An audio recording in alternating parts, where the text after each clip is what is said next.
జీవగలిగిన తండ్రి, మహోన్నతుడిని దేవా, మీ పరిశుద్ధ పాదాలకు వందనాస్తోత్రాలు చెల్లిస్తూ ఉన్నాం. శ్రేష్టమైన పరిశుద్ధమైన మీ సన్నిధిలో వ్యక్తిగతంగా కుటుంబాలుగా మీ సన్నిధికి చేరువచ్చి మిమ్మల్ని ఆరాధించడానికి, పూజించడానికి, గణపరచడానికి దీనిలోని మా బ్రతుకులు మీరు అనుగ్రహించిన మరి యొక్క ఆశీర్వాదకరమైనటువంటి అనుభవాన్ని బట్టి మీకు స్తుతులు చెల్లిస్తూ ఉన్నాం. సమాజంగా చేరువచ్చి సంఘముగా మిమ్మల్ని ఆరాధించడానికి సియోను ప్రార్థన సభాసభ యొక్క సంఘముగా మమ్మల్ని సమకూర్చినందుకే వందనాలు చెల్లిస్తూ ఉన్నాం. ఆ రీతిని విధానంలో మమ్మల్ని కట్టుతూ మా అనుభవాలను బట్టి మీరు మాకు చేస్తున్న మేలును బట్టి మా దైనందిన జీవితంలో మేము మీతో నడుస్తూ ఉన్నప్పుడు, సహవాసం చేస్తూ ఉన్నప్పుడు మీరు ఏమై ఉన్నారో అనేటువంటిది ఎరిగిన వాళ్ళమై అనుభవపూర్వకమైనటువంటి విధానంలో మిమ్మల్ని స్తుతించడానికి రాగలిగిన ఈ అనుభవాన్ని బట్టి మేము స్తుతిస్తూ ఉన్నాం. ప్రభా, బిడ్డల్ని జ్ఞాపకం చేసుకొని ఇప్పటికే రాగలిగిన బిడ్డలను బట్టి వందనాలు చెల్లిస్తూ ఉన్నాం. ఇంకా మార్గ మధ్యలోని బిడ్డలను కూడా సకాలంలో మా మధ్యకి నడిపించమని ప్రార్థన చేస్తూ ఉన్నాం. ప్రభా, రావటానికి ప్రయాణ సౌకర్యాలు తండ్రి వీలు కల్పించమని ప్రార్థన చేస్తూ ఉన్నాం. పూర్వం గురించి రావాల్సినటువంటి మీ బిడ్డల కొరకు, అదే రీతిగా తండ్రి మందిరం చుట్టూ ఉన్నటువంటి ప్రదేశాల్లో ఉన్న బిడ్డల కొరకు, ఏపీఎస్పీ నుంచి రావాల్సిన బిడ్డల కొరకు, ప్రభా మరి వేట్లపాలెం నుంచి ప్రభా పెద్దపూడి నుంచి రావాల్సిన మీ బిడ్డల కొరకే మేము ప్రార్థన చేస్తూ ఉన్నాం. తండ్రి బిడ్డలు ప్రోత్సహించి వారి భాగాన్ని వారు పొందే విధంగా మీ ఇంటికి నడిపించమని ప్రార్థన చేస్తూ ఉన్నాం. మీ ఇంటిలో జరిగే ప్రతి పరిచర్య బిడ్డలు ప్రార్థన చేసిన రీతిగా క్రమమైన విధానంలో జరగటానికి ప్రభా మేము ఆలోచన కలిగిన వాళ్ళగా నా పరిధిలో నేను తండ్రి అట్టి ఆలోచన కలిగిన వాడుగా ఉండటానికి ప్రభా కీర్తనకారుడు అంటున్నాడు, ఎన్నటెన్నటికీ పరిశుద్ధతే నీ మందిరమునకు ఆధారములు చెప్తా ఉన్న విధానంలో ప్రత్యేకమైన విధానంలో మేము ఈ సమయాన్ని గడుపుకోవటానికి సహాయం చేయమని ప్రార్థన చేస్తూ ఉన్నాం. ప్రారంభిస్తున్న విధానంలో పాటల్లో, వాయిద్యాల్లో సహాయం చేయండి. ఆరాధన వర్తమానం కొరకు ఆరాధన చేసే సమయంలో, బల వర్తమానం కొరకు బలలో పాలు పొందే సమయంలో, చివరి వర్తమానంలో కూడా మెండర్ మీ కృపా ప్రోత్సాహాన్ని మాకు అనుగ్రహించమని ప్రార్థన చేస్తూ ఉన్నాం. ప్రభా, ఈ దినం కాకినాడ పట్టణంలో పరిచయం చేస్తున్నటువంటి సేవకులు, సహోదరులు, సంఘాలన్నింటి కొరకే ప్రార్థన చేస్తూ ఉన్నాం.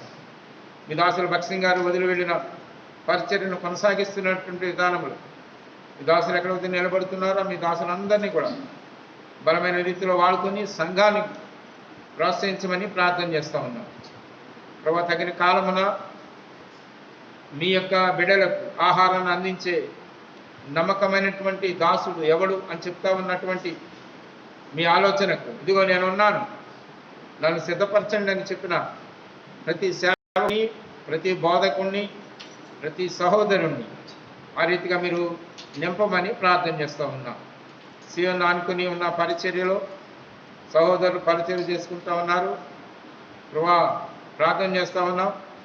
పేరవరం మీ దాసుడు ఆనందరావు గారి కొరకు, ప్రభా బెరాక ప్రార్థనా మందిరపు యొక్క పరిచర్య కొరకు, ఎలీహ్యం పరిచర్య దుద్దేపేటి ప్రసాద్ గారి పరిచర్య కొరకు, జగ్గంపేట బేర్షుబా మీ దాసుడు ప్రభా సాల్మన్ రాజు అన్న కొరకు, తండ్రి బేతని ఏలేశ్వరం మీ దాసుడు జాన్ డేవిడ్ అన్న కొరకు, అదే రీతిగా లింగంపత్తి సియోను ప్రార్థనా మందిరం మీ దాసుడు జానుబాబు అన్న కొరకు, హీరాయివరం పెనుయేరు ప్రార్థనా మందిరం మీ దాసుడు సీమన్ అన్న కొరకు, అదే రీతిగా పెద్దపత్తివాడ ఎర్చిలం ప్రార్థనా మందిరం మీ దాసుడు రాము పరిచర్య కొరకు, చొల్లంగి మీ దాసుడు సత్యానందం గారు సియోను ప్రార్థనా మందిరం కొరకు మేము ప్రార్థన చేస్తూ ఉన్నాం.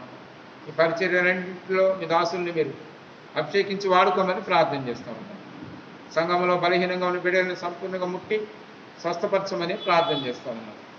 ఎంతైనా మీరు నమ్మదగిన దేవుడు అని మీ నమ్మకత్వాన్ని మేము ఎరిగిన వారమై మిమ్మల్ని స్తుతిస్తూ ఆరాధిస్తూ మహిమ ఘనత ప్రభావాలు మీకే ఆరోపిస్తూ మా ప్రభు మా రక్షకుడు యేసుక్రీస్తు నామమున స్తుతించి ప్రార్థించి వేడుకొంచున్నాం తండ్రి.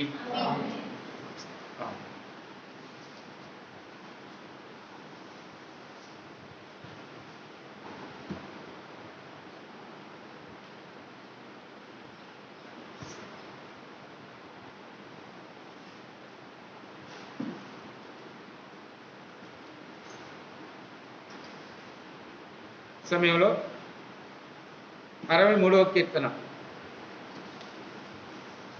63వ కీర్తన.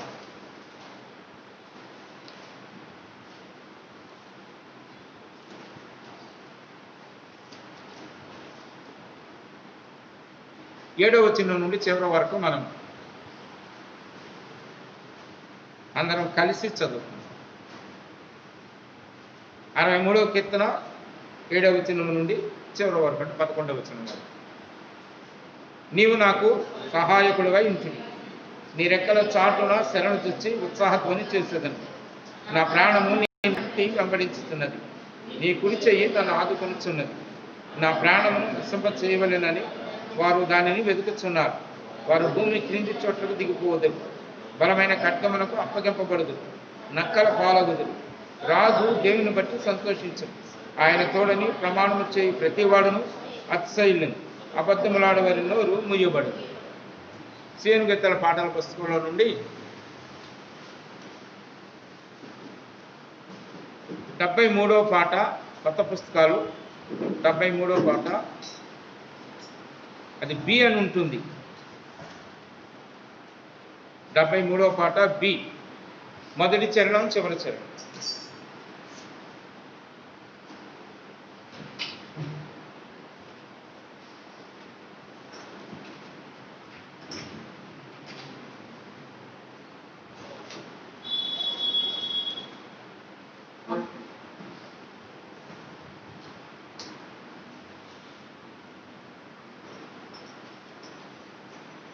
నీ రెక్కల చాటులో శరణు ఉంది. 73వ పాట బి. అమ్మా పాత పుస్తకాలు ఉండదు, అందుకే బి అన్నారు.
పాట కూడా పాడదాం.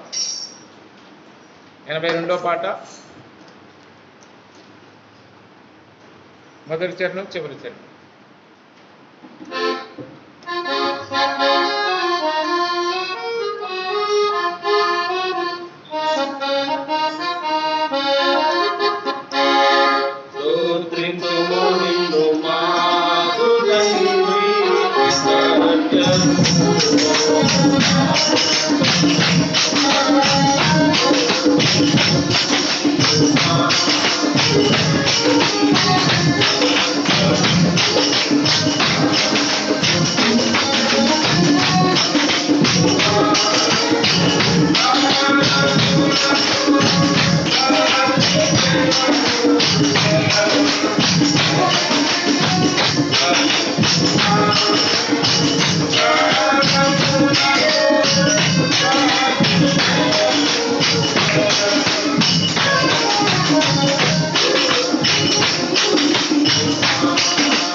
133వ పాట కూడా పాడదాం.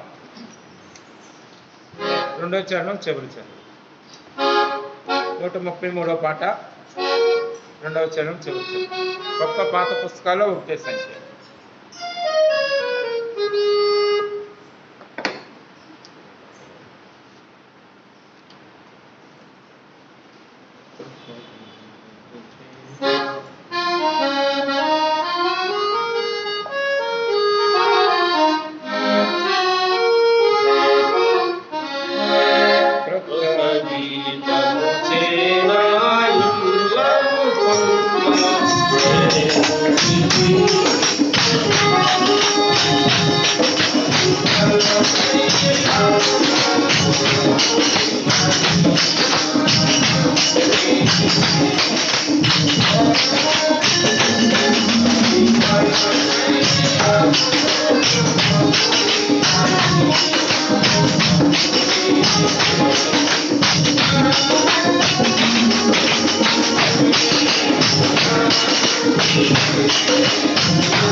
బైబిల్ పైకెత్తి బైబిల్ పైన పాడదాం. దేవుని యొక్క వర్తమానమైన గ్రంథ వాగ్దానంబుల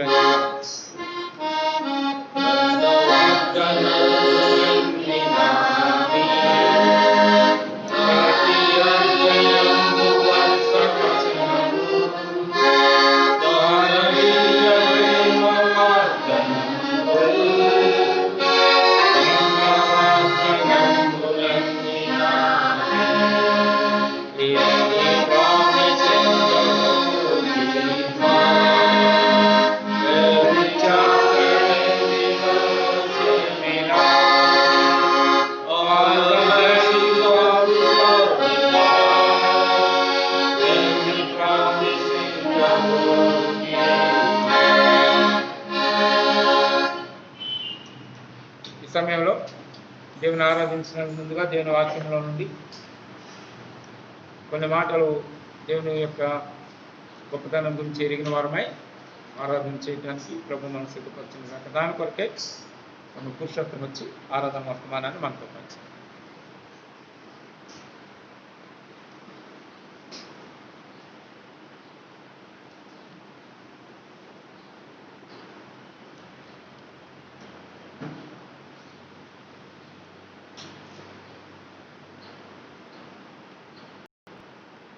ప్రభు అయిన యేసుక్రీస్తు వారి నామంలో మీ అందరికీ శుభవందనములు.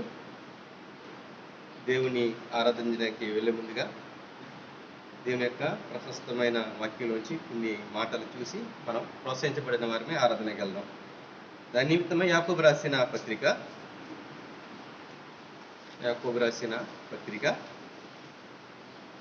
మొదటి అధ్యాయం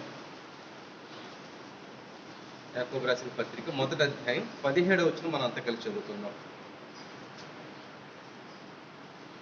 యాకోబు రాసిన మొదటి పత్రిక 17వ వచనాన్ని మనం అంతా కలిసి చదువుకుందాం. శ్రేష్టమైన ప్రతి ఈవియు సంపూర్ణమైన ప్రతి వరమును పరసంబంధమైనదై జ్యోతిర్మయుడుకు తండ్రి యొద్ద నుండి వచ్చును. ఆయన యందు ఏ చంద్రత్వమైనను నగమనైనను నమలను కలిగిన ఏ ఛాయను లేదు. దేనికి సహాయం కోసం ప్రార్థించాము. జీవంగా తండ్రి ప్రభా, మరొకసారి మీ పరలోక సింహాసనం తీసుకున్నాను తండ్రి. నా మనుషుల మధ్య పొడిగించి ప్రభా, ఈ విధంగా మీ యొక్క పరిశుద్ధాలయంలోకి వచ్చి ప్రభా మీ యొక్క జీవం కలిగిన పాడడానికి మధురమైన వాక్యం ధ్యానించడానికి నాకు మాకు ఇచ్చిన శ్రేష్టకరమైన సమయానికి ధన్యవాదాలు ప్రభా. తండ్రి వాక్యం మీది ప్రజలు మీ వారు నేనైతే నోటి మాంద్యం గలవాడని మాత్రం జ్ఞానం వేయడం ప్రభా, మీరు మాత్రమే మాట్లాడుతారండి ప్రభా. ఇది చదవబడిన వాక్యాన్ని మీ చేతులు పెడుతున్నాను. దీన్ని మీరు ఆశీర్వదించండి, విరిచి ఇవ్వండి ప్రభా, పంచేవాడిగా ఉంచుకోండి. తద్వారా మేమందరము ప్రభా మిమ్మల్ని ఆత్మతో సత్యంతో ఆరాధించేవారిగా సిద్ధపరుస్తున్నామని, తద్వారా వచ్చే మహిమ గంత ప్రభావాన్ని మీరు పొందుకోమని ప్రార్థన యేసుక్రీస్తు వారి నామంలో అని పెట్టుకుంటున్నాను తండ్రి. ఆమేన్. ప్రభు యేసుక్రీస్తు వారి యొక్క సహోదరుడైన యాకోబు గారు రాస్తూ ఇక్కడ మనం 13 చదువుకుంటూ వెళ్తే కనుక అనేకమైన విషయాలు చెప్తూ ఆయన ఏం చెప్తూ ఉన్నారంటే, శ్రేష్టమైన ప్రతి ఈవియు సంపూర్ణమైన ప్రతి వరమును పరసంబంధమైనదై జ్యోతిర్మయుడుకు తండ్రి యొద్ద నుండి వచ్చును అనే మాటలు చూస్తూ ఉన్నాం. సాధారణంగా మనము ఈవి లేకపోతే వరము అనే దాన్ని ఇంగ్లీష్లో గిఫ్ట్ అనే పదాన్ని ఉపయోగిస్తూ ఉంటారు. గిఫ్ట్ అంటే బహుమానం తెలుగులో. బహుమానానికి జీతానికి ఉన్న ఒక వ్యత్యాసం ఏంటంటే, అంటే నేను వాక్యం ధ్యానిస్తున్నప్పుడు దేవుని దాసుల ద్వారా కూడా అంతగానో ప్రోత్సహించబడిన వాడుగా ఉన్నాను. ఆ మాట నేను విన్నప్పుడు దేవుడు ఈ వాక్యం ఆరాధన నిమిత్తం సిద్ధపరుస్తున్నారంటే కన్ఫర్మ్ కూడా చేసుకున్నాను. ఏంటంటే జీతము లేకపోతే బహుమానానికి తేడా ఏంటంటే, జీతం అంటే నేను కష్టపడితే వచ్చేది జీతం, బహుమానం అంటే అవతల కష్టపడితే వచ్చేది బహుమానం. ఇంకా దాన్ని బాగా అర్థమయ్యేది చెప్పాలంటే, నేను ఎలాంతా కష్టపడితే నాకు జీతం ఇస్తారు. అదే కాకుండా ఎవరైనా వేరే వాళ్ళు నాకు బహుమానం ఇవ్వాలనుకున్న వాళ్ళు కూడా నెలంతా కష్టపడితే వాళ్ళకు వచ్చిన జీతంలోంచి నాకు తీసుకొచ్చి ఇచ్చింది బహుమానం. అయితే నాకు నెలంతా కష్టపడితే ఒక 20,000 30,000 వచ్చినప్పటికీ అవతల వాళ్ళు ఇచ్చే చిన్నదైనప్పటికీ కూడా బహుమానాన్ని చాలా జాగ్రత్తగా చూసుకునే వాళ్ళగా ఉంటాం మనం. ఎందుకంటే ఎవరైతే బహుమానం మనకి ఇస్తారో ఆ బహుమానం ఇచ్చి వాళ్ళ వెనక అపారమైన ప్రేమ ఉండేదిగా ఉంటుంది. కాబట్టి మనకి సామాన్యంగా భూమి మీద భౌతికపరమైన ఒక చిన్న బహుమానాన్ని ఇస్తేనే వాళ్ళు మనం ఇప్పటికీ మర్చిపోము. అంతేకాకుండా ఆ బహుమానాన్ని మనం ప్రతిరోజు కూడా చూసి ఆనందించే వారు ఉంటాం. ఎందుకంటే వాళ్ళు నన్ను ప్రేమించి దీన్ని ఇచ్చారని చెప్పి. అటువంటిది మనకి అత్యధికమైన, లేకపోతే ఈ ప్రపంచంలో ఎవ్వరు ఇవ్వలేని శ్రేష్టమైన బహుమానాన్ని పరమ తండ్రి ద్వారా ప్రభువైన యేసుక్రీస్తు వారి ద్వారా మనకి ఇవ్వబడింది. అదేమిటంటే మన ప్రియకుమారైన యేసుక్రీస్తు వారు నీ కోసము నా కోసము ఆయన్నే మనకి ఇచ్చేశారు.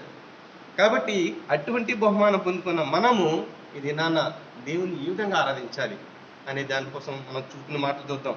అయితే అటువంటి ఆయన ఇచ్చిన బహుమానం ఇటువంటిది శ్రేష్టమైన ప్రతీవియు. శ్రేష్టమైన అంటే బెస్ట్. మళ్ళీ ఇచ్చింది ఎవరైనా మనకు బహుమానం ఇస్తే కనుక ఒకసారి వాళ్ళు చెక్ చేసుకుంటారన్నమాట. అంటే మనం ఇంతవరకు వెళ్ళొచ్చు, ఇంత రేట్ వరకు కొనొచ్చు అనే దాన్ని చూసుకుంటారు. మరలా 1000 లేదా 1500 2000 అంటే ఇందులో చిన్న బహుమానం చూస్తారు. లేకపోతే తక్కువది చూసేవారికి ఉంటారు, లోక సంబంధమైంది. కానీ దేవుడు ఇచ్చే బహుమానం ఏంటంటే శ్రేష్టమైన బహుమానం ఆయన ఇచ్చాడు, బెస్ట్. ఇక దానికి తిరిగిలేదు. మళ్ళీ ఇది కూడా ఏంటంటే సంపూర్ణమైనది. దాంట్లో మరలా కొద్దిగా సగం మనసుతో ఇద్దాం, లేకపోతే ఇద్దాం వద్దా, ఇటువంటి ఆలోచన లేదు. ఆయన ఎలా ఇచ్చాడు? సంపూర్ణమైన ప్రతి వరమును ఎక్కడి నుంచి వచ్చింది? పరసంబంధమైనది ఇచ్చింది. పరసంబంధము, పరమైన లేకపోతే పైనిది అని దీనికోసం మనం ఆలోచించినట్లయితే కనుక అన్నీ కూడా పైనుంచి వచ్చేవన్నీ కూడా శ్రేష్టమైనవి ఉంటాయి. మనకి మంచి తేనె కావాలంటే కనుక ఉన్నతమైన పర్వతాలపైన శ్రేష్టమైన తేనె దొరికేదిగా ఉంటుంది. అదేవిధంగా మనకి పైనుంచి వచ్చే సూర్యరశ్మి కూడా శ్రేష్టమైనది. అంతేకాకుండా మనకి పడుతున్న మంచు, ఇవన్నీ కూడా పరమైన వచ్చినవి. అటువంటిది భౌతికమైన వాటిని మనం చూస్తే మనకు వచ్చిన బహుమానము పరసంబంధమైనది. ప్రభువైన యేసుక్రీస్తు వారు మన కోసము శ్రేష్టమైన సంపూర్ణమైన బహుమానాన్ని ఆయన పరము నుంచి తీసుకొచ్చిన వారికి ఉన్నారు. అటువంటి దేవుణ్ణి ఇదేనా మనం ఆరాధించడానికి వచ్చి ఉన్నాం. అంతేకాకుండా అది ఎక్కడి నుంచి వచ్చిందా? జ్యోతిర్మయుడు తండ్రి అతడి నుండి వచ్చింది. జ్యోతిర్మయుడు అనే మాట ఇంగ్లీష్లో అది లైటింగ్ అనే పదాన్ని ఉపయోగించారంటే దేవుడి నుంచి వచ్చింది. అది ఎలా ఉందంటే అది వెలుగుమయమై ఉన్నది. అది ఏం చేసేదిగా ఉందంటే నా జీవితాల్లో, మన జీవితాల్ని ఆరిపోతున్నప్పుడు లేకపోతే చీకట్లో ఉన్నప్పుడు దాన్ని వెలిగించేదిగా ఉంది. అటువంటి శ్రేష్టమైన బహుమానము ఎక్కడి నుంచి వచ్చిందంటే మనకి ప్రభువైన యేసుక్రీస్తు వారు మన కోసం తీసుకుని వచ్చారు. కాబట్టి అటువంటి శ్రేష్టమైన బహుమానం పొందిన మనము ప్రభువైన యేసుక్రీస్తు వారిని దినాన్ని ఆరాధించడానికి వచ్చాం. కాబట్టి ఎట్టి పరిస్థితిలో కూడా మనము దీని గురించి ఆలోచించి విచారించి లేకపోతే బెంగగా కూర్చోవాల్సిన అవసరం లేదు. ఎందుకంటే దేవుడు మనకి ఏమి ఇచ్చాడు? ఒక శ్రేష్టమైన బహుమానం ఇచ్చాడు. ప్రతిసారి కూడా ఆ బహుమానం చూసుకున్నప్పుడు మనకు ఆనందించడం ఉంటుంది. ఒక 4 మాటలు చూసుకుని మనం ముందుకెళ్దాం. మొట్టమొదటిది హెబ్రీ రాసిన పత్రికలో, అంటే ఈ బహుమానాలు ఒక 4 రకాలైన బహుమానాలు మాత్రమే చూపించి ముందుకెళ్ళాలనుకుంటున్నాను. ఆరాధనకి వెళ్దాం. హెబ్రీ రాసిన పత్రిక 9వ అధ్యాయంలో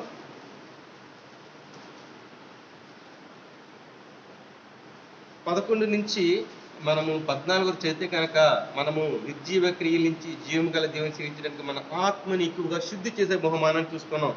అయితే క్రీస్తు రాబోచున్న మేలు విషయమై ప్రధాన యాజకుడిగా వచ్చి తానే నిత్యమైన విమోచన సంపాదించి హస్తకృతము కానిది అనగా సృష్టి సంబంధము కానిది మరియు ఘనమైనది సంపూర్ణమైనది గుడారం ద్వారా మేకల ఎక్కి కోళ్ళ ఎక్కి రక్తము కాక తన స్వరక్తముచే ఒకేసారి పరిశుద్ధ స్థలములో ప్రవేశించిన ఎలయనగా మేకల ఎక్కయు ఎడ్లు ఎక్కయు రక్తము మైలుపడిన వారి మీద ఆవుదర బూడిద చల్లుటయు శరీర శుద్ధి కలుగునట్లు వారిని పరచని ఎడల నిత్యుడుగా ఆత్మ ద్వారా తన్ను తాను దేవునికి నిర్దోషినిగాను అర్పించుకున్న క్రీస్తు యొక్క రక్తము నిర్జీవ క్రియలను విడిచి జీవం గల దేవుని సేవించుటకు మన మనసాక్షిని అంత ఎక్కువగా శుద్ధి చేయను. కాబట్టి యేసుక్రీస్తు వారి యొక్క రక్తము మనకి ఒక అద్భుతమైన బహుమానం ఉంది. ఆ యొక్క రక్తము మనల్ని ఏం చేసేదిగా ఉందంటే నిత్యుడుగా ఆత్మ ద్వారా తను తాను నిర్దోషినిగాను అర్పించుకున్న క్రీస్తు యొక్క రక్తము నిర్జీవ క్రియలు. ఒకానొకప్పుడు మనలో క్రియలు జీవం లేని క్రియలు అయ్యి ఉండేవి, లేకపోతే మృతతుల్యమైన క్రియలు మనం చేస్తూ ఉండేవాళ్ళము. అటువంటి క్రియల నుంచి మనల్ని విముక్తి చేసి జీవం కలిగిన దేవుని సేవించడానికి మన మనస్సాక్షిని ఎంతో ఎక్కువగా శుద్ధి చేసింది. అటువంటి యేసుక్రీస్తు వారి రక్తము మొట్టమొదటిగా మన బహుమానం అయింది. దేవునిని మన నిర్జీవ క్రియలు విడిచిపెట్టి జీవం కలిగిన దేవుని మనం ఆత్మతో సత్యముతో ఆరాధించడానికి మనలో యేసుక్రీస్తు వారి యొక్క జీవము నింపిన యొక్క మొట్టమొదటి యేసుక్రీస్తు వారి యొక్క ప్రశస్తమైన రక్తము. కాబట్టి అటువంటి నా జీవితాల్లో నిర్జీవ క్రియల్ని నుంచి విముక్తులు చేయడానికి అద్భుతమైన కార్యం చేసిన, లేకపోతే నా జీవితంలో జీవాన్ని నింపిన దేవుణ్ణి మనం ఆరాధించాలి. ఇంకొక రెండవ బహుమానం కూడా మనం చూద్దాం. ఫిలిప్పీ రాసిన పత్రిక, ఫిలిప్పీలు రాసిన పత్రిక 3వ అధ్యాయం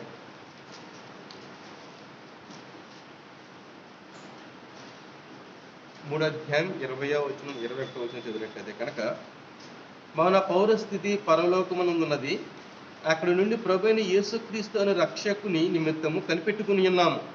సమస్తమును తనకు లోపరచుకొని జాలిన శక్తిని బట్టి ఆయన మన శరీరములను తన మహిమ గల శరీరములకు సమరూపము గలదానిగా మార్చును. ఎప్పుడైతే యేసుక్రీస్తు వారి యొక్క ప్రశస్తమైన రక్తాన్ని మన జీవితంలో మనం అనుభవించే వరకు ఉంటామో, ఆయన ఇచ్చిన మహా గొప్ప రక్షణ తర్వాత ఆయన చేసే నెక్స్ట్ కార్యక్రమం, లేకపోతే నెక్స్ట్ మనకి గిఫ్ట్ ఏంటంటే మన శరీరాలని ఆయన మహిమ గల శరీరముకు సమరూపముగా మార్చేవారుగా ఉంటారు.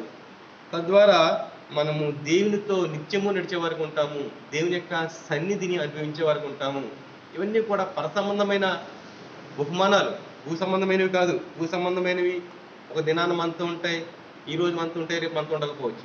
కానీ పరసంబంధం నుంచి వచ్చే ప్రతి శ్రేష్టమైనవి కూడా మనం ఈ భూమిని విడిచిపెట్టి వెళ్ళే వరకు కూడా మనతో ఉండేవిగానే ఉంటాయి. అటువంటి శ్రేష్టమైన ఇవి ఏంటంటే తన యొక్క సారూప్యంలోనికి, అంటే మనం చేసే క్రియలు కానీ, లేకపోతే మనం ఆలోచించే ఆలోచనలు కానీ, లేకపోతే ఇతరులతో మనం చేసే సంభాషణ కానీ, ప్రతిదీ కూడా యేసుక్రీస్తు వారిని మాత్రమే చూపించేదిగా ఉంటుంది. యేసుక్రీస్తు వారి యొక్క సారూప్యము. ఎవరైనా తర్వాత పక్కన వెళ్ళినప్పుడు ఎంత మంచిగా మాట్లాడండి, ఇతరులో దేవుడు కనబడుతున్నాడండి, అటువంటి సారూప్యాన్ని దేవుడు మనకి ఇవ్వాలి, అటువంటి సారూప్యాన్ని దేవుడు మార్చాలి అనే తన మహా గొప్ప సంకల్పమే మనకి ఇవ్వబడిన రెండో బహుమానంగా ఉంది. ఏంటంటే తన యొక్క ప్రియ కుమారుడు ద్వారా మనల్ని తన యొక్క సారూప్యంలోకి మార్చి మనకి పరలోక పౌరస్థితి ఇవ్వడానికి ప్రియ కుమారుడిని యేసుక్రీస్తు వారు భూమి మీదకి వచ్చారు. ఆయనని మనము ఆరాధించబద్రమైనాము. మూడవదిగా చూసినట్లయితే కనుక ఇదే ఎఫెసీ రాసిన పత్రిక, ఎఫెసీ రాసిన పత్రిక 2వ అధ్యాయం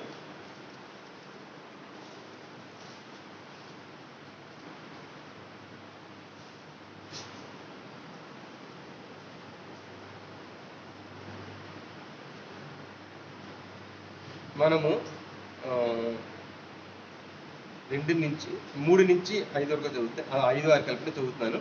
మన ప్రభు అయిన యేసుక్రీస్తు యొక్క తండ్రి దేవుడు స్తుతింపబడును గాక. ఆయన క్రీస్తునందు పరలోక విషయములో ఆత్మ సంబంధమైన ప్రతి ఆశీర్వాదము మనకు అనుగ్రహించెను. ఎట్లనగా తన ప్రియనియందు తాను ఉచితముగా మనకు అనుగ్రహించిన తన కృపా మహిమకి కీర్తి కలిగినట్లు తన చిత్త ప్రకారమైన దయా సంకల్పము చొప్పున యేసుక్రీస్తు ద్వారా తనకు కుమారులుగా స్వీకరించుటకై మనల్ని ముందుగా తన కోసం నిర్మించుకొని మనము తన ఎదుట పరిశుద్ధులముగాను నిర్దోషులమై ఉండవలని జగత్ పునాది వేయబడక మునిపే ప్రేమ చేత ఆయన క్రీస్తులో మనలను ఏర్పరచుకునేను. ఒక దినాన మన జీవితాల్లో దేవుని ఎరగకుండా ఈ లోకంలో పడి చెడి ఉన్నప్పుడు, లేకపోతే నిత్య నరకాగ్నిగా మాత్రమే మనం పాత్రులైనప్పుడు, లేకపోతే ఆయనని దేవుడిగా కలిగి ఉండడానికి అర్హత లేనున్నప్పుడు, దూరస్తులుగా ఉన్నప్పుడు ఆయన మనల్ని ఏం చేశాడంటే మనల్ని ప్రేమించిన వాడిగా ఉన్నాడు. ఆ ప్రేమ ఎప్పుడు ప్రారంభమైందంటే నిన్న మొన్న కాదండి, జగత్ పునాది వేయబడ మునిపే ఆయన కలవరి శిలువలో నీ నా కోసము ఆయన రక్తము చిందించాలనే ప్రణాళిక జగత్ పునాదులు వేయబడిపోయినే ఏర్పరచబడి ఉంది. అంటే నీవు నేను ఈ దినాన్ని ఇక్కడ ఏదో ఆకతాయిలింగా లేకపోతే వచ్చేసి మనం కూర్చోలేదు. దేవుని యొక్క ప్రణాళికలో, ఆయన యొక్క ప్రణాళిక జగత్ పునాది వేయబడకపోతే నీవు నేను ఉన్నాం కాబట్టి ఈ రోజున మనం ఇక్కడ ఉన్నాం. అంతేకాకుండా ఆయన ఏం చేశాడట, ఆయన మనల్ని ఏ విధంగా ఆయన పరిశుద్ధులుగా నిర్దోషిగా చేసిన, ఎట్లనగా తన ప్రియనియందు తాను ఉచితముగా మనకు అనుగ్రహించిన కృపామహిమకు కీర్తి కలిగినట్లు తన చిత్త ప్రకారం దయా సంకల్పం చెప్పిన ఆయన మనల్ని రక్షించే వెనకాల కృపా సంకల్పమే కాకుండా దయ ఉంది మన పట్ల, దయ కృపని ఆయన చూపించడం అనుకున్నారు. అంతేకాకుండా యేసుక్రీస్తు ద్వారా తన కుమారునిగా స్వీకరించుటకే మనలను ముందుగా తన కోసం నిర్ణయించుకున్నాడు. అంతేకాకుండా మనము ఏ అర్హత యోగ్యత లేని మనల్ని ఆయన కుమారులుగా పిలుస్తూ ఉన్నాడు. ఈ లోకంలో ఎవరైనా బాగా రిచ్ ఉన్న ధనవంతులు వచ్చి మనల్ని కుమారులుగా పిలుస్తానంటే చాలా ఆనందపడే వరకు ఉంటాం. ఎందుకంటే వాళ్ళకున్న ఆస్తిలో మనం కూడా పాలభాగస్తులు అవుతామని. కానీ పరలోకము ఉన్న తండ్రే మనల్ని కుమారులుగా పిలుస్తున్నారంటే ఆ మాట కంటే ఇంకా ఆరాధించడానికి మనకి ఏం అవసరం లేదు. మనల్ని తను కుమారులుగా చేసుకోవడానికి ఆయన ఏం చేశాడంటే ముందుగానే నిర్ణయం తీసుకుని అంతేకాకుండా ఆయన ఎదుట మనం పరిశుద్ధులుగా నిర్దోషులుగా ఉంచాలనేది ఆయన కోరిక అయినది. దానికోసము ఆయన ముందు మనం పరిశుద్ధులుగా నిర్దోషులుగా ఉండడానికి ఆయన చేసిన మహా గొప్ప కార్యం ఏంటంటే తన యొక్క పవిత్రమైన ప్రాణాన్ని బలిగా అర్పించారు. ప్రశస్తమైన రక్తాన్ని కలవరిశిలో చిందించడం ద్వారా నా జీవితాల్లోని మనల్ని పరిశుద్ధులుగా నిర్దోషులుగా తీర్చిదిద్దిన దేవుని మనం ఆరాధించబద్దులం ఉన్నాము. 4వ మాటగా మనం చూసుకుందాం. రోమా రాసిన పత్రిక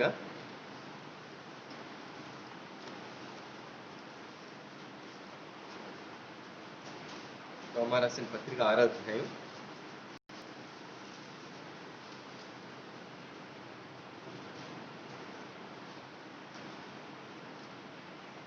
20 నుంచి చూసినట్లయితే కనుక 20 నుంచి 23, మీరు పాపమునకు దాసులై ఉన్నప్పుడు నీతి విషయమై నిర్బంధము లేని వారై ఉండిరి.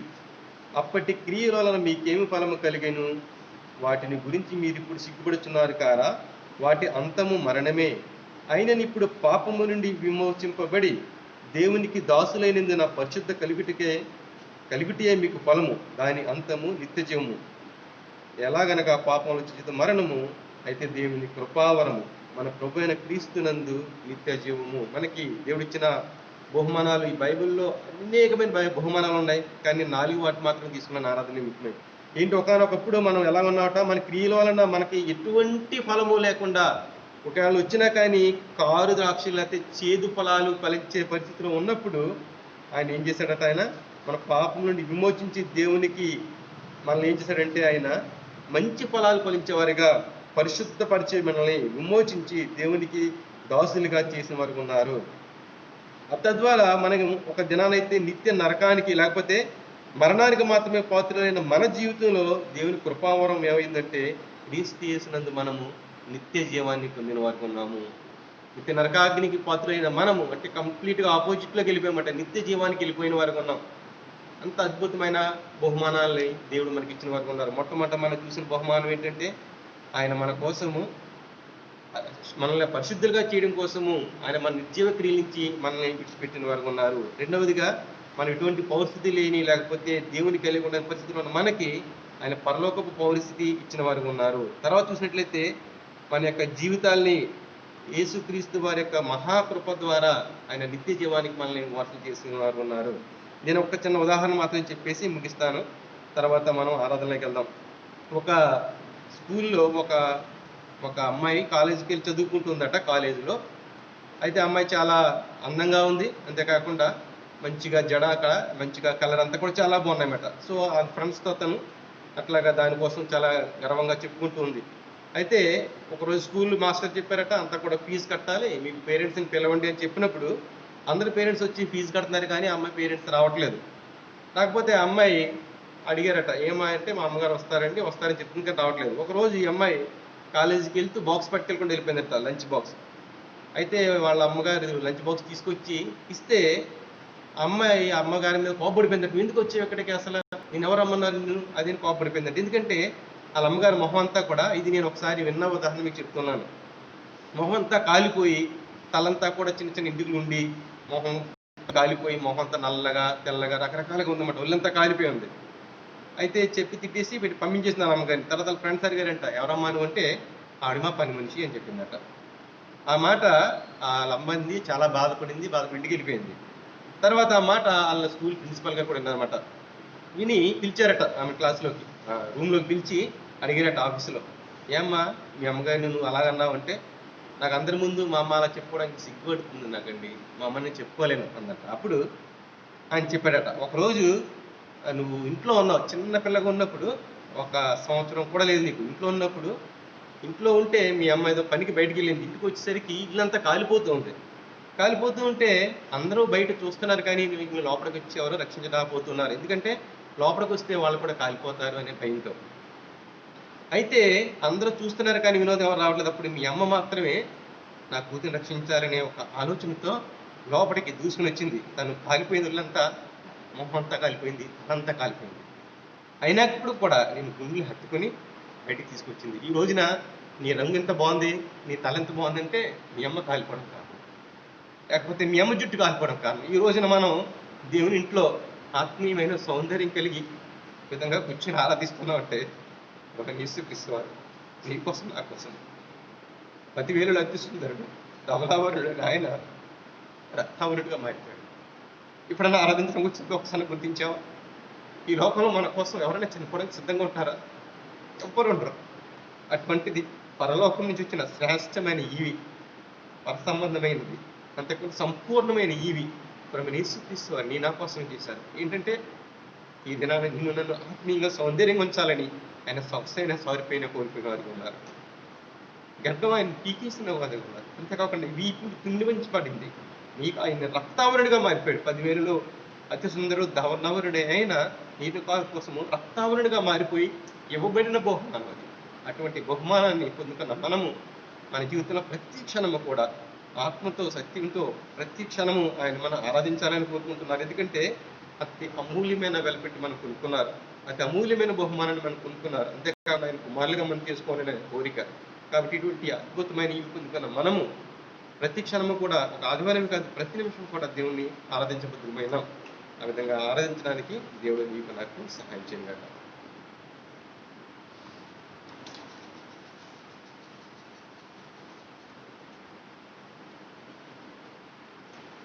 మన ఆరాధనలో పడక ముందుగా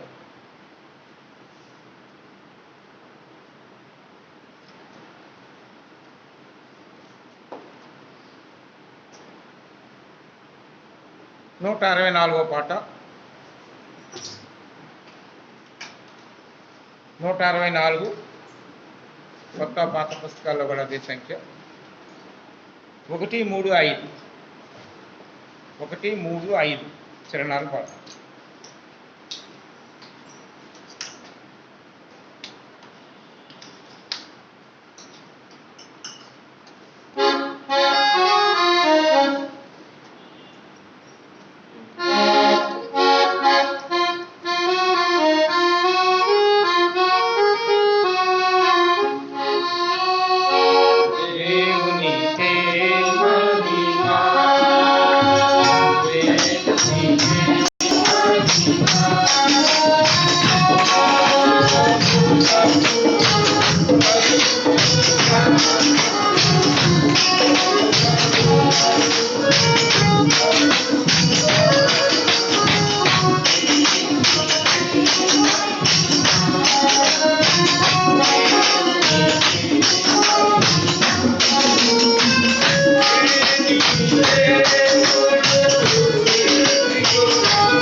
ప్రియమైన వాళ్ళారా, దేవుని మనం ఆరాధన చేద్దాం. దేవుని యొక్క వాక్యంలో నుండి శ్రేష్టమైనటువంటి మాటలు మన మధ్యకి తీసుకురాబట్టాయి. చాలాసార్లు మనం దేవుని ఆరాధించేటువంటి విషయంలో ఎంతసేపు కూడా దేవుడు మనకి ఏమి ఇచ్చాడో అనే దాని మీదే ఆధారపడి ఆరాధన చేసే వాళ్ళని ఉంటాం. ఇవ్వబడినటువంటి దానిని దేవుడు కొనసాగిస్తున్నాడు, ఆ కొనసాగింపైనటువంటి వర్తమానంలో మనం ఉన్నాం, వర్తమాన కాలంలో అనేది ఆలోచన చేస్తే దేవుని ఆరాధించకుండా ఉండదు. ఎందుకంటే దేవుని యొక్క ప్రణాళిక, దేవుని యొక్క ఆలోచన ఎప్పుడు కూడా మారేదిగా ఉండదు. యాకోబు పత్రిక మనం చదువుతూ ఉన్నాం కదా, దేవుడు ఏది చేసినా అది పరసంబంధమైనదై ఆయన దగ్గర నుండి వచ్చినటువంటి ప్రతి ప్రణాళిక, ప్రతి ఆలోచన, ప్రతి బహుమతి కదిలేదిగా కానీ లేక ఏదో ఛాయారూపకమైనదిగా ఉండదు అని. అందుకే జీవగల దేవుని సేవించడానికి మన మనస్సాక్షిని ఎంతో శుద్ధి చేస్తూ ఉంది. అట్లా శుద్ధి చేయబడేటువంటి ఆ ప్రణాళికలో దేవుడు ఇచ్చినటువంటి బహుమానం మన కుమారుని యొక్క ప్రశస్తమైనటువంటి అమూల్యమైన రక్తం మన కొరకు చిందించబడింది. ఆయన మనం రక్షించడమే కాకుండా ఆ రక్షణలో కొనసాగించేటువంటి విధానంలో దేవుని సేవించడానికి ప్రతి నిమిషము, ప్రతిసారి అనుగ్రహిస్తూ నడిపిస్తున్నటువంటి విధానము ఎంతో అద్భుతకరమైనది. రెండవ బహుమతి, మనం ఈ లోకానికి సంబంధించిన వాళ్ళం కాము. మన పౌరస్థితి పరలోకంలో ఉంది. అంటే నా పౌరస్థితి అనే మాటగా అర్థం ఏంటంటే, నా సిటిజన్షిప్ ఎక్కడుంది అంటే పరలోకంలో ఉంది. ఇక్కడ ఉన్నటువంటి తాత్కాలికమే, కొంతకాలమే ఉంటాను. ఈ కొంతకాలంలో నాకు సౌఖ్యం లేకపోవచ్చు, లేకపోతే ఇబ్బంది కలగబడేటువంటి విధానం ఉండొచ్చు, లేకపోతే ఎంతో శ్రమ అనేటువంటిది నేను కలిగిన వాడుగా ఉండొచ్చు. కానీ నా సొంత ఊరు వెళ్ళినప్పుడు నాకు అన్నీ ఉన్నాయి, అక్కడ ఎంతో సౌఖ్యాన్ని అనిపిస్తాను. అట్టి నిరీక్షణతో, అట్టి విశ్వాసంతో ఈ భూమి మీద మనం కొనసాగించబడుతూ ఉన్నాం. అందుగురించి ప్రతిదానికి ఇక్కడ ఉంది, ఎలా ఉందండి, అలాగుందండి అనేటువంటి మనం ఓర్చుకుంటూ సహించుకుంటూ సాగేటువంటి అనుభవం మనకు. కారణం ఏంటి అంటే, దేవుడు తన కృపామహిమకు కీర్తి కలగటానికి ఈ భూమి మీద కొద్ది కాలము ఆయన కుమారుడుగా భూమి మీద జీవించడానికి దేవుడు నాకు అనుగ్రహించినటువంటి ఈ అద్భుతకరమైనటువంటి ఈ యొక్క ప్రణాళికలో నన్ను ఉంచినందుకు దేవునికి మనం ఏం చెల్లించగలం. అందుని బట్టి దేవుని మనం ఆరాధిస్తూ స్తుతిస్తూ ముందుకు సాగేటువంటి అనుభవం కలిగిన వాళ్ళు. ఈ సమయంలో ఒక సహోదరుడు, ఒక సహోదరి క్లుప్తంగా దేవుని మనం ఆరాధించాలి.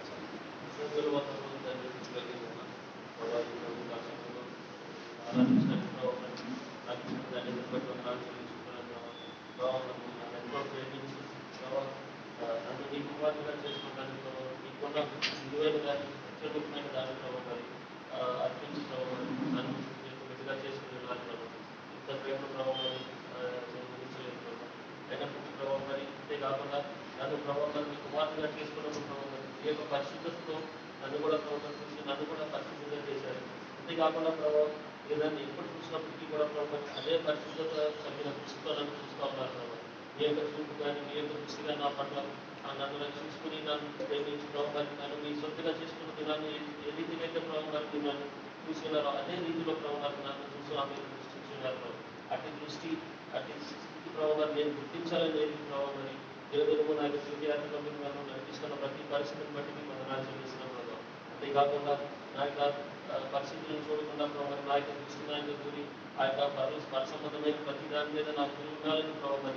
ప్రతి దినము నన్ను హెచ్చరిస్తూ ప్రతి పరిస్థితులను కూడా ప్రభావం నన్ను సరిచేస్తూ నన్ను నడిపిస్తూ మీకు అత్యున్నత ప్రేమగా వందనాలు చెల్లించుకుంటూ నా కొరకు ప్రభావం మీ కుమార్ ప్రభావం మరి అత్యుషాన్ని వెళ్తీలేదు ఆ యొక్క గొప్ప ప్రేమకి ఏమి చెల్లించలేక ఈ కొత్త స్థితి నా ప్రభుత్వం మీరు యేసుక్రీస్తు నామములో సమర్పిస్తున్నాను. ఆమేన్.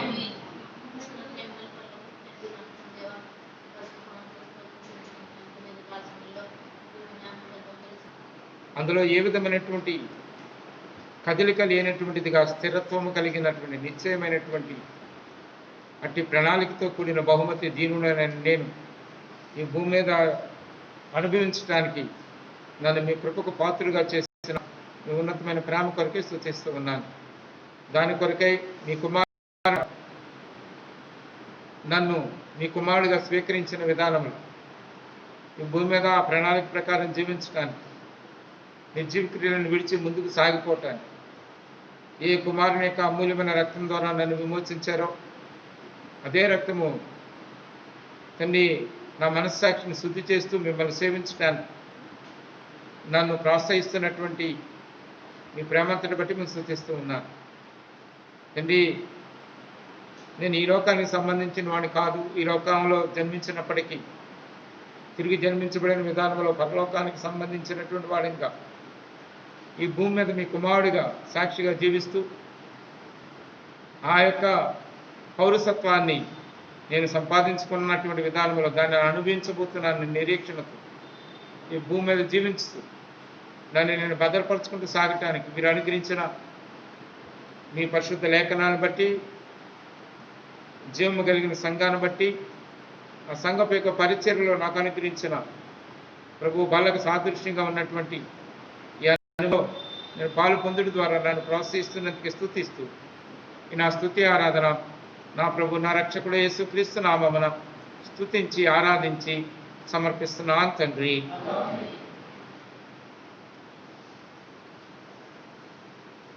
ప్రభు బలలో పాలు పొందక ముందుగా శివుని గీతాల పాటల పుస్తకంలో అంటే 153వ పాట, 153 మొదటి చరణం చివరి చరణం.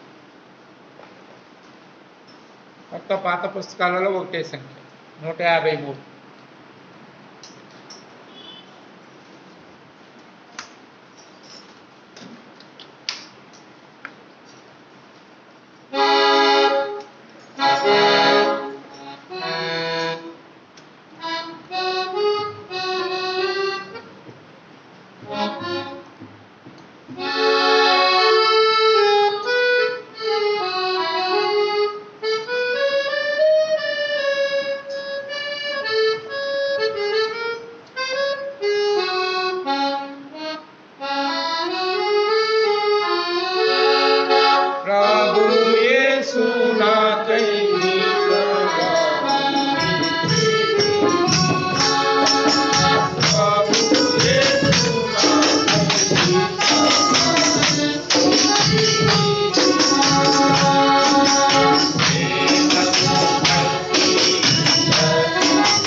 పైకి యేసుని వాక్యం ఇచ్చింది. యేసుని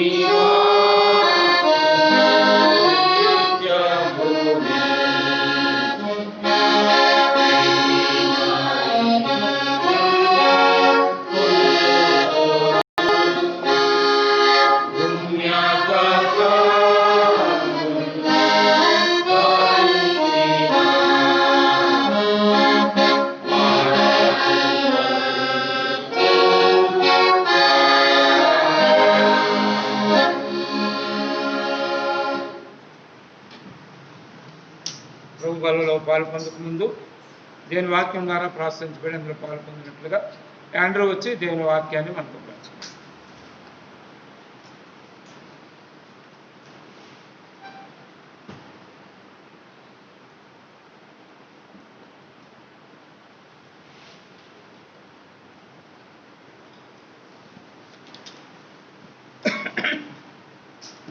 ప్రభు యొక్క బలలో పాల్పొందక ముందుగా దేవుని సహాయం కొరకు చిన్న ప్రార్థన.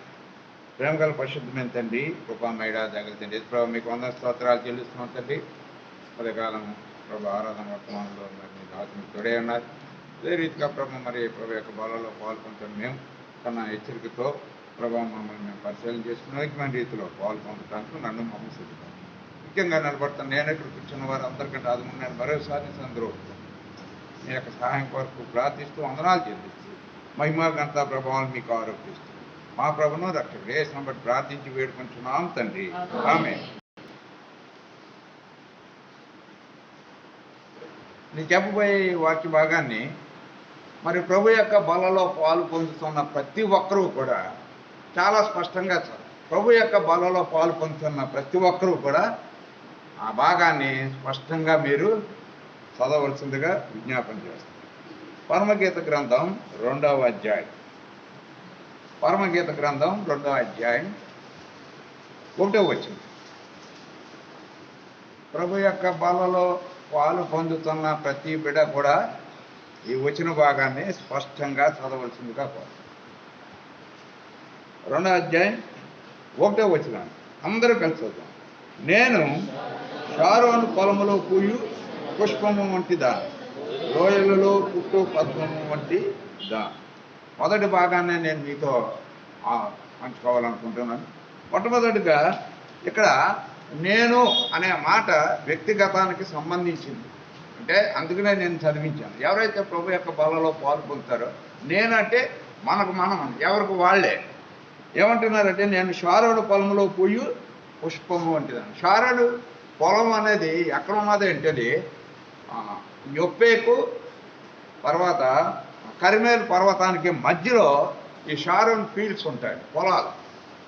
మీకు పరిశుద్ధ గ్రంథంలో యొప్పేకును కరిమేలు పర్వతానికి మధ్యలో ఉంటుందండి. అది కొండ ప్రాంతం. అందులో మైదానాలు, కొండ ప్రాంతంలో మైదానాల్లో ఈ షారోన్ మరి పొలాలు ఉంటాయి. అక్కడ మరి చరిత్రకారులు చెప్తారు ఆ షారోను ఆ పొలంలో పూసే పుష్పాలు అన్నీ కూడా గులాబీలే, అన్నీ కూడా గులాబీ పువ్వులే పూస్తాయి. అయితే ఈ వాక్య భాగాన్ని మనం ఆలోచన చేసినప్పుడు పువ్వుకి మరి అది పువ్వు ఎంత సువాసనగా ఉంటుందో పువ్వుకి 2 లక్షణాలు ఉన్నాయండి. ఒకటి పుష్పానికి 2 లక్షణాలు అయినా మొట్టమొదటిది ఏంటంటే మెత్తగా ఉంటుంది, మృదుత్వం కలిగిందిగా ఉంటుంది, సున్నితమైనది. రెండోది సువాసన ఇచ్చేదిగా ఉంటుంది పుష్పం. చాలామంది ఇష్టపడతారు సువాసన, ఆ పువ్వు యొక్క సువాసన. ఇదేనా విశ్వాసులుగా ఉంటున్నాం మనం. ప్రభు యొక్క బలలో పాలు పొందుతున్న మరి ఈ భాగాన్ని చదివిన మనం షారోను పొలంలో పూసే పుష్పం వంటి వాళ్ళంగా మనం ఉంటున్నామా? అంటే పువ్వుకుండే ఆ లక్షణాలని మనం కలిగిన వాళ్ళంగా ఉంటున్నామా?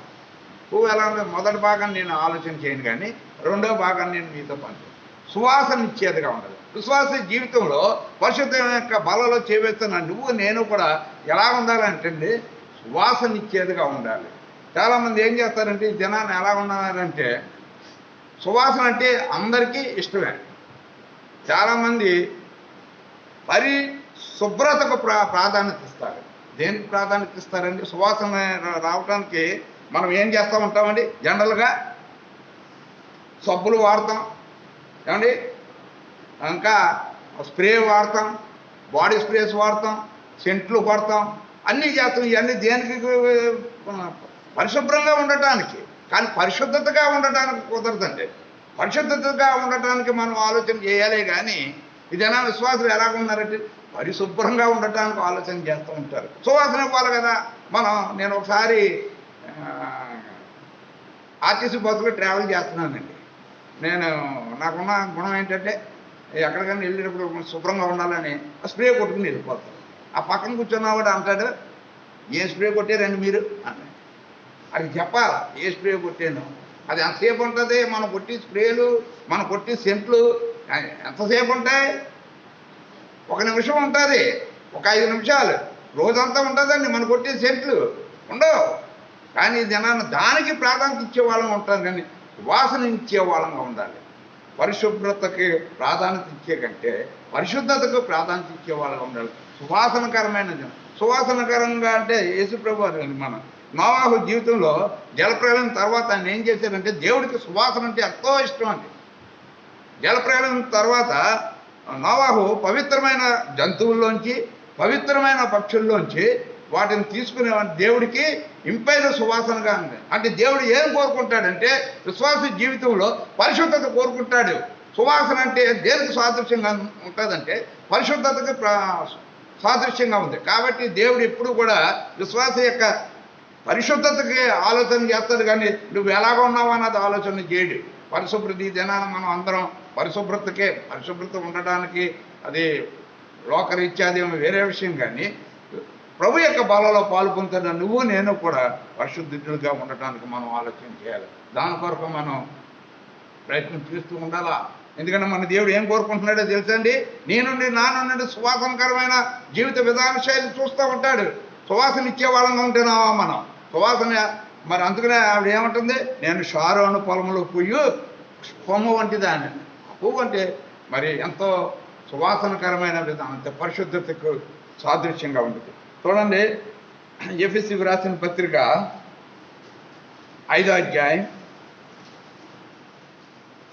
2-3 వచనాలు. నేను ఎక్కువ భాగం ఏంటంటే, క్రీస్తు మిమ్మల్ని ప్రేమించి పరిమళ వాసనగా ఉండుటకు మన కొరకు తన్ను తాను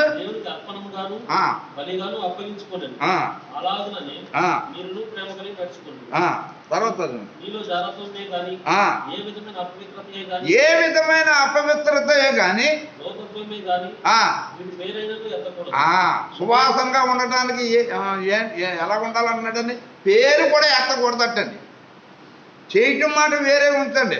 అసలు ఏమంటున్నాడండి, అపవిత్రతగా కానీ చదువునన్నది లోభత్వం అంటే అండి, చాలామంది లోభత్వం అంటే పిసినుగొడ్డితనం అనుకుంటారు.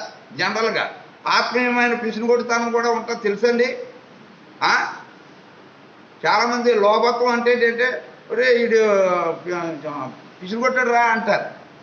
లోభత్వం అంటే అది కాదండి. పిసినుగొట్టు డబ్బులు ఇవ్వకపోవటం అది పిసినుగొడ్డితనం కాదండి. ఆత్మీయమైన పిసినుగొడ్డితనం అంటే ఏంటి తెలుసండి. సరిపోతే ఇవాళ ఆదివారం పొద్దున్న వెళ్ళాం, ఇంకా మళ్ళా ఆదివారం దాకా మళ్ళీ మనం మందిరం దగ్గరికి వెళ్ళాం సార్లా, వాటికి చాలు 5 నిమిషాలు. ఇంకా అంతకన్నా ఎక్కువ ఉంటే మళ్ళీ మనం ఆత్మీయమైన పిసినుగొడుతున్నాం అంటే దేవుడి కొరకు మనం ప్రయాసపడలేని వాళ్ళకి అవుతుంటాం. చాలు, కొంచెమే ఆలోచన చేస్తుంటారు. దారుణంగా దేవుని వాక్యం కావాలి, దేవుని సన్నిధిని అనుభవించాలి. ఈ వారం అంతట్లో నేను దేవుని సన్నిధిని అనుభవించిన వారంగా ఉన్నావా? ప్రభు యొక్క బలాలు చేయవేస్తాకు వస్తున్నా నువ్వు నేను కూడా. ఆత్మీయ పిసినుగొడుతాను అంటే అదేనే. అంటే దేవునికి మనం కొన్ని లిమిట్స్ పెట్టుకుంటూ ఉంటాం అంతే. 9, 11 వెళ్ళిపోవాలా, మళ్ళీ శుక్రవారం 7, 8 అంతే లిమిట్స్. ధారాళంగా దేవుని సన్నిధిని అనుభవించే వాళ్ళగా ఉండాలి, ధారాళంగా దేవుని వాక్యాన్ని ధ్యానించే వాళ్ళగా ఉండాలి, ధారాళంగా దేవుని కొరకు మనం ప్రయాసపడే వాళ్ళగా ఉండాలి. అంతేగాని లిమిట్స్ పెట్టుకోకూడదు. ఆత్మీయ జీవితంలో మేము రక్షణ పడినప్పుడు సోదరుడు భక్తం గారి యొక్క వాక్యాలు దేవుని యొక్క మరి వర్తమానం ఇచ్చేటప్పుడు సమయం ఉండేది కాదండి. 10 గంటల నుంచి అంటే 4 అయిపోయింది. ఎవరు కూడా మాట్లాడేవారే కాదు. దేవుని సన్నిధిలో ధారాళం అనిపించలేదు. స్టార్టింగ్ టైం చెప్పే వరకు అని ముగించే టైం లేదు. ఈ జనం రాను రాను మనం ఎలా ఉంటున్నారంటే విశ్వాసులు మరి చాలా లిమిట్స్ పెట్టేసుకునే వాళ్ళంగా ఉంటున్నాం. అన్ని ఎక్కడికక్కడ పెట్టేసుకునే వాళ్ళంగా. ఆత్మీయంగా సువాసనగా ఎలాగా మరి పరిగణ నువ్వు ఆగ్రహించే దేవుడు నీ నుండి ఆగ్రహించేవాడిగా ఉంటాడు. మనం లిమిట్స్ పెట్టుకోకూడదు. తర్వాత ఏమంటున్నాడండి? ఇదే పరిశుద్ధులకు పరిశుద్ధులకు తగింది ఏంటో తెలుసండి. నువ్వు లిమిట్స్ పెట్టుకోకూడదు. అపరిశుద్ధత నీ జీవితంలో ఉండకూడదు. సువాసన ఇచ్చేవాడుగా ఉండాలి. అంటే నీ జీవితం ఎలా ఉండదు తెలుసండి. నీ యొక్క ప్రవర్తన అది ఎలా ఉండాలో తెలుసండి. నువ్వు విశ్వాసంగా జీవిస్తున్నావు ఈ భూమి మీద, పరిశుద్ధుడిగా జీవించాలి. అది మనకు తగింది. అంతేగాని మిగతా విషయాలు తర్వాత కింద కూడా ఉంటుంది. ఇంకో భాగం చదివినానా? ఏముండాలని నీ నోటి నుండి ఎప్పుడు కూడా నువ్వు పరిశుద్ధుడిగా సువాసనగా ఉంటున్నావు అంట రుజువేంటో తెలుసండి. నువ్వు నీ నోటి నుండి ఎప్పుడు కూడా ఏమి రావాలి? కృతజ్ఞతా వచనాలు ఉన్నారు. ప్రభు నీకేమైనా చేస్తే కృతజ్ఞతా వచనాలు నీ నోటి నుంచి వచ్చేగా ఉండాలి, కానీ వేరే విధానం రాకూడదు. ఇంకా ఏమండి బూతులు కానీ నయం. మనం దేవుని సన్నిధిలో మనం ఉంటున్నాం కాబట్టి మనం ఇక్కడ ఉన్న విశ్వాసులు ఎవరు కూడా అటువంటి మాటలు ఉచ్చరించరు. ఎందుకంటే దేవుని సువాసనకరంగా ఉంటున్నాం, దేవుడికి మహిమ తీసుకొచ్చే వాళ్ళం అంటే నీ నోటి నుండి ఏం రాకూడదు అంటున్నాడండి. బూతు మాటలు రాకూడదు. తర్వాత ఏ మాటలండి? ఇవన్నీ పరిశుద్ధ గ్రంథంలో నువ్వు పరిశుద్ధుడిగా ఉండటానికి, పవిత్రంగా జీవించడానికి ఏమి నీ నోటి నుంచి రాకూడదండి. ఒకవేళ అవన్నీ వస్తున్నాయి అనుకోండి, నువ్వు సువాసనగా ఉండవు, దేవుడికి ఇష్టడుగా ఉండవు. మరి ప్రభు యొక్క బలలో ఎట్లాగా చేయి వేస్తావు నువ్వు? ఇవి ఒక్కసారి మనం ఆలోచన చేయాలా. ఒకరి మాటలు మాట్లాడకూడదు, బూతు మాటలు రాకూడదు. ఇంకా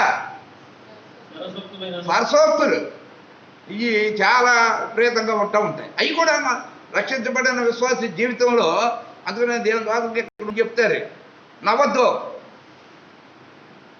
అన్నీ దేనికి సాదృశ్యం తెలుసండి? పవిత్రతకు సాదృశ్యం అండి. ఎందుకు నేను అనుకుంటానే నవ్వుతే తప్పేటి, నేను మాట్లాడుకుంటే తప్పేంటి అనుకుంటాను. కానీ ఇక్కడ పరిశుద్ధ గ్రంథంలో చాలా స్పష్టంగా రాయబడ్డాయి. నువ్వు పవిత్రంగా, నువ్వు సువాసనగా ఉండటానికి నీ జీవితంలో ఏమీ ఉండకూడదు. నువ్వు పవిత్రంగా జీవించాలి. ఆ పరిశుద్ధుడికి నీకు స్టేటస్ ఉందా దేవుల్లో?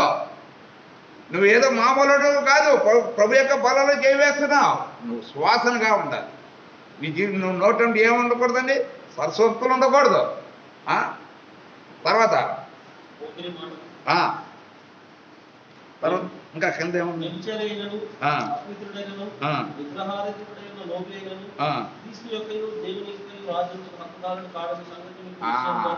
అదండి. ఇదేనా ప్రభు యొక్క క్రీస్తు మిమ్మల్ని ప్రేమించి పరిమళ వాసనగా ఉంచాలనుకుంటున్నారు. కాబట్టి మన జీవితంలో ఏముండకూడదని పరిమళ వాసనగా ఉండాలంటే ఏమన్నా ఉన్నాయనుకోండి, నీ వాసనగా అయ్యి అడ్డొచ్చేయిగా ఉంటాయి. ఈ వాసన బయటకు వస్తూ ఉంటుంది. కాబట్టి ప్రియులారా, షారోను పొలంలో పోయి పుష్పం అంటే నేను అంటే ప్రతి ఒక్కరం కూడా ఎలాగో జీవించాలో తెలుసండి. ఈ భూమి మీద ప్రభు యొక్క బలలో పాలు పొందటానికి వస్తున్నారు. నీ జీవితంలో, నా జీవితంలో నువ్వు ఎలా జీవించాలో తెలుసండి. పవిత్రంగా ఉండాలి, పరిశుద్ధంగా ఉండాలి. పరిశుభ్రత కాదండి, ఏమంటే గమనించండి. పరిశుభ్రత కాదు, పరిశుభ్రతకే మనం చాలామంది ప్రాధాన్యత ఇస్తాం. పరిశుద్ధతగా ఉండటానికి నువ్వు ఆలోచన చేయి. ఇదేనా ప్రభు యొక్క బలలో పాల్పొందుతాను నువ్వు నేను. పరిశుభ్రత కంటే పరిశుద్ధతకి ఎక్కువగా ప్రాధాన్యత ఇచ్చేవాడిగా ఉండాలి. ఎందుకంటే ఆ సువాసన దేవుడికి ఇంపైన సువాసన. నువ్వు పవిత్రంగా జీవిస్తూ, ఈ భూమి మీద పరిశుద్ధంగా జీవిస్తూ, అరే నేను దేవుని బిడ్డని, పరసంబంధం, ఇందాక ఆరాధన వర్తమానంలో కూడా చెప్తా, నేను పరసంబంధమైన మరి ఆ పట్టణానికి వారసుని. కాబట్టి నువ్వు ఈ భూమి మీద జీవించే జీవితం ఎలా ఉండాలి? నా ఇష్ట వచ్చినట్టు జీవించమన్న ఉందా? చాలా స్పష్టంగా రాశాడు. అన్నీ కూడా పరిశుద్ధ గ్రంథంలో రాయబడ్డాయి. ఎలా నువ్వు మాట్లాడకూడదు, నవ్వకూడదు, చేయకూడదు, అన్నీ స్పష్టంగా ఉన్నాయి. నీకు ఎవరైనా అంటే ఇక్కడ ఉన్న వాళ్ళు ఏదో చెప్పారనుకుంటారు, కానీ పరిశుద్ధ గ్రంథంలోనే రాశారు. నువ్వు ఇలా నడవకూడదు అన్న ఉన్నాయి. అలా చీకటి ఉంటే మనం ఎలా జీవిస్తాం తెలుస్తుంది. భూమి మీద పరిశుద్ధులుగా జీవించడానికి ఆలోచన. అది సువాసన. దేవుడు ఆ సువాసన అందుకని ఏమంటున్నది? నేను షారోను పొలంలో పోయి పుష్పం. అది దేవుడికి ఎంతో, పుష్పానికి ఎటువంటి సువాసన ఉందో అటువంటి మంచి మరి ఆత్మీయమైన సువాసన కలిగిన వాళ్ళంగా ఉంటూ ప్రభు యొక్క బలలో చేయాలి. దేవుడి వాక్యాలు అంది.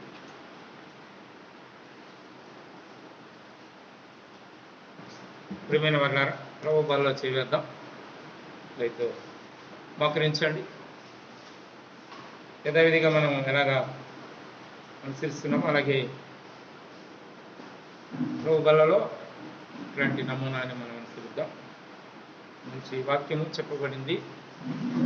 మనం పరిశుభ్రతకు కాదు, పరిశుద్ధతకు ప్రాధాన్యత ఇచ్చేవాళ్ళంగా ఉండాలి. దైనందిన జీవితంలో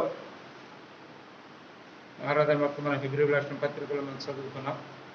నిర్జీవ క్రియలను విడిచి జీవము గల దేవుణ్ణి సేవించడానికి మన మనస్సాక్షిని శుద్ధి చేసేది యేసు ప్రభు వారి యొక్క రక్తం. ప్రతి నిమిషం, ప్రతి సమయం. కాబట్టి మనం పరిశుద్ధతకు ఆరాటపడేటువంటి వాళ్ళంగా మనం వెళ్తున్నటువంటి అనుభవాల్లో దేవుడు కొన్ని పరిస్థితులు మనం ఎదుర్కొనటానికి గల కారణము ఆయన తన పరిశుద్ధతలో మనం పాల్పొందే వాళ్ళంగా ఉంటాం కనుకే దేవుడు మనం నడిపిస్తాం. విశ్వాస జీవితంలో ఈ ప్రణాళిక విధానంలో ప్రభు బల్ల మనల్ని ప్రోత్సహించేదిగా అందులో పాల్పొందుతున్నప్పుడు మనం పరిశుద్ధతకు ప్రాధాన్యత ఇచ్చేవాళ్ళము అనేటువంటి మాట తెలియచేయదు. అట్టి ఆలోచనతో ప్రభు వల్ల చేవేద్దాం. చంటన్న ప్రార్థన చేసి మనకి ప్రత్యేక రాక్షసాన్ని అనిపిస్తాం.